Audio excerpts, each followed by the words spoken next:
koydum. Koydum. Lykda döwlet hergetinäki barlyk geçiş nokatlar Baş şäheriniň ýaşaýçysy.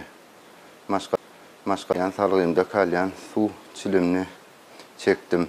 İnternet sahypamda suratyny koydum.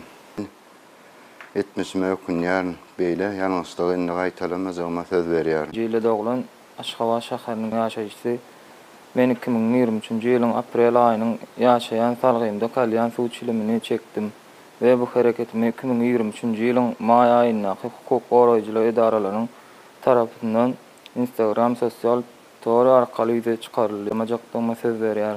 Men Murat Ýafnul. Men 2023-nji ýylyň may aýynyň 20-sinde ýaşaýan salgymda kalýan suw çilimini ulanyp temmäki önümlerini çekmek, gadağan edilmegi baradaky talaplara göre. Ondan beýlek şeýle biýdüdünçülüklere gaýtalamajakdygyma söz berýär.